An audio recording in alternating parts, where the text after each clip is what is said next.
जिस कुंभ का 12 वर्षों से इंतजार होता है, आज जाकर के वह 12 वर्षों का इंतजार पूरा हुआ और आज से प्रथम स्नान मां भगवती गंगा का हम सबको करने को मिला।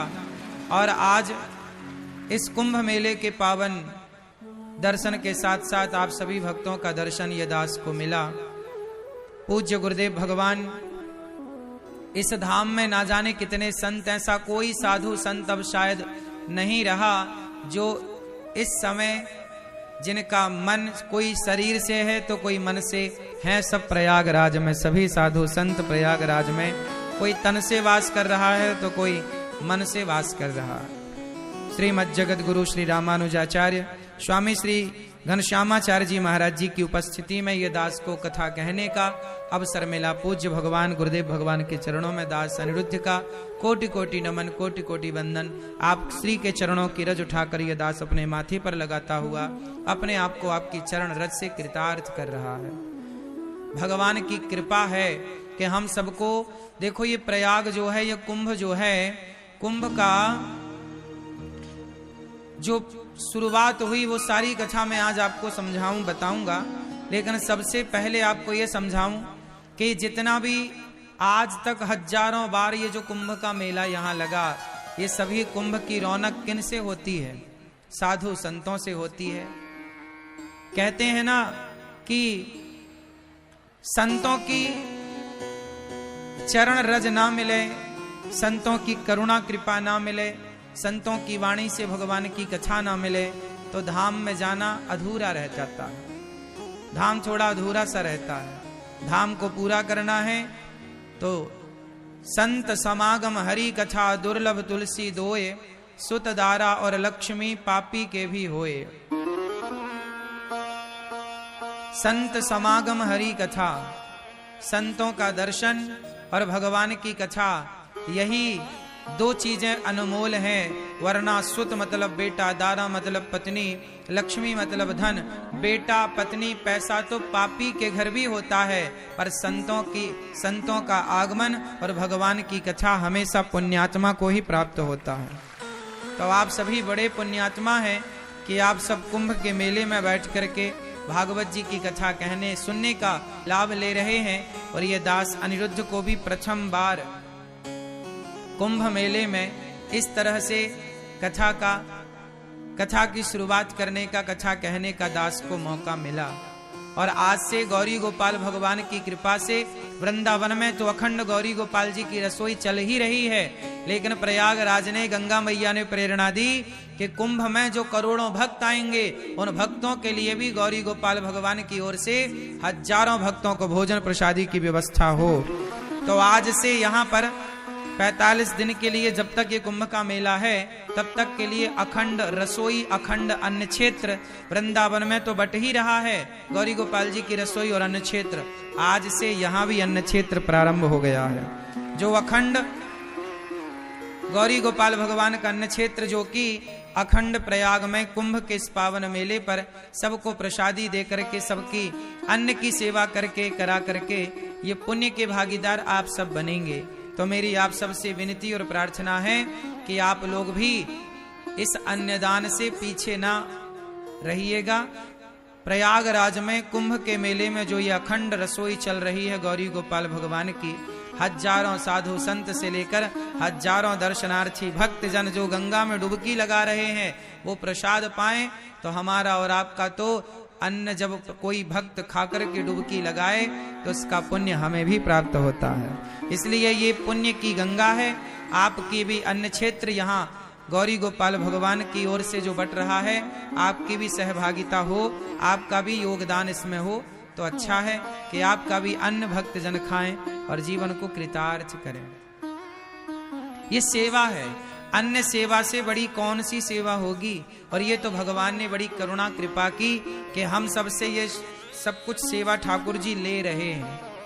वरना कई लोग ऐसे हैं कि सेवा देने को तैयार हैं लेकिन लेने वाला कोई नहीं है। ये तो बड़ी कृपा है कि भगवान ने आपको देने लायक भी बनाया है कि आप भी दें तो कुंभ मेले में आपका भी ये गौरी गोपाल भगवान का जो अन्न क्षेत्र बट रहा है, इस अन्न यज्ञ में आपकी भी सहयोग की आहुति लगे और आप भी अपनी बेटी के नाम से, बेटे के नाम से, माता पिता के नाम से यहाँ भी अन्नदान, अन्न क्षेत्र बंटवाकर पुण्य के भागीदार बने। आप जहां हैं वहीं से कुंभ में नहीं आ पाए तो मानसिक प्रणाम करें और आपका भी अन्न यहां तक पहुंचे, ऐसा प्रयास करें। आए हैं तो आकर सेवा करें, अपने हाथ से सेवा करें। ये आज से यहाँ की सेवा स्टार्ट हुई। प्रिय भक्तों, ये कथा सेक्टर 17 में, जो हम प्रयागराज में बैठे हैं अभी, सेक्टर 17 में वासुकी नांग रोड, तुलसी चौराहा, श्री रामानुजनगर, श्री लक्ष्मी नारायण मंदिर, अलोपी बाग, प्रयागराज कुंभ मेला, यहाँ पर यह दास अनिरुद्ध बैठकर आपको कथा सुना रहा है। कभी किसी का आने का मन हो तो आप रास्ता ना भटकें, इसके लिए सेक्टर 17 में वासुकी नांग रोड, तुलसी चौराहा, रामानुजनगर, लक्ष्मी नारायण मंदिर कैंप में ये कथा का आयोजन हो रहा है। प्रिय भक्तों, भागवत जी की जो कथा है वह प्रत्येक प्राणी के कल्याण की कथा है। भागवत जी किसकी कथा है? प्रत्येक प्राणी के कल्याण की। और आज हम कितने भाग्यशाली हैं कि कुंभ के मेले में बैठकर, जहां अब ये कुंभ क्यों लगता है, 12 वर्ष में एक बार क्यों आता है, इसका भी विज्ञान में आपको बताऊं। देखिए, विज्ञान साइंटिस्टों को, वैज्ञानिकों को आज पता चला कि बृहस्पति का चक्कर 12 वर्षों का होता है। हमारे ऋषि मुनियों को हजारों साल पहले पता लग गया कि जब बृहस्पति का एक चक्कर पूरा होता है, बृहस्पति की एक परिक्रमा जब पूरी होती है तो 12 वर्ष में पूरी होती है, और जब एक परिक्रमा बृहस्पति जी की पूरी होती है तब हमारे यहाँ एक कुंभ का आयोजन होता है 12 वर्ष में एक बार। दुनिया आज जानती है, ग्रह नक्षत्रों के बारे में आज बातें करती है। हमारे यहाँ पहले से कितना साइंटिफिक रहा है हमारा सनातन धर्म। हजारों साल से ये परंपरा चली आ रही है। जानते हैं कुंभ का मेला कब से चला आ रहा है?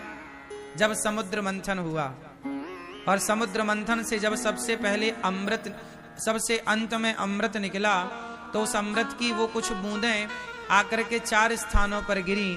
उन 4 स्थानों में एक स्थान है प्रयागराज। जब प्रयागराज जी में अमृत की बूंदें गिरी तो यहां पर अमृत की बूंदें इसी माह में, इसी समय पर वह बूंदें जब आकर गिरी, तब से लेकर आज तक उसी तिथि पर, उसी समय पर कुंभ का मेला लगाया जाता है। और कुंभ के मेले में हम सब दरस परस करते हैं गंगा मैया का, संगम का, क्योंकि कहा जाता है कि वो अमृत की जो बूंदें हैं, वह अमृत की बूंदें कहाँ हैं? आज भी वह अमृत की बूंदें हम सबके भीतर अमरता भर रही हैं। कौन सी अमरता? आज तक कौन व्यक्ति अमर हुआ? देखो, इस पूरे कथाक्रम को मैं आपको बहुत सहजता और सरलता से समझाऊं तो बहुत प्रेम से समझना पड़ेगा समुद्र मंथन को। अच्छा, एक बात बताओ, जब समुद्र मंथन हुआ तो सबसे पहले क्या निकला? अमृत निकला कि विष निकला? क्या निकला? पहले निकला विष, आखिरी में निकला अमृत। जब आखिरी में अमृत निकला तो क्या हुआ जानते हैं? आखिरी में अमृत जब निकला तो आखिरी में अमृत निकला ना, पहले क्या निकला? विष।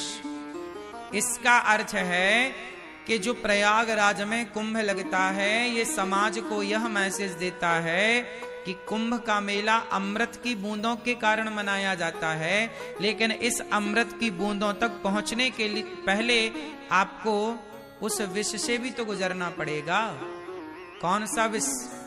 जीवन में जब कठिनाई आए, जीवन में जब समस्याएं आए तो घबराना मत, क्योंकि उन कठिनाइयों के बाद, उन समस्याओं के बाद कामयाबी का अमृत भी आने वाला है। हेलो दोस्तों, नमस्कार। तो कैसे हैं आप लोग? आशा करता हूं कि ठीक ही होंगे। तो कैसा लगा यह मेरा वीडियो अच्छा लगा होगा तो वीडियो को लाइक कीजिएगा, कमेंट कीजिएगा एवं चैनल को सब्सक्राइब करना नहीं भूलिएगा।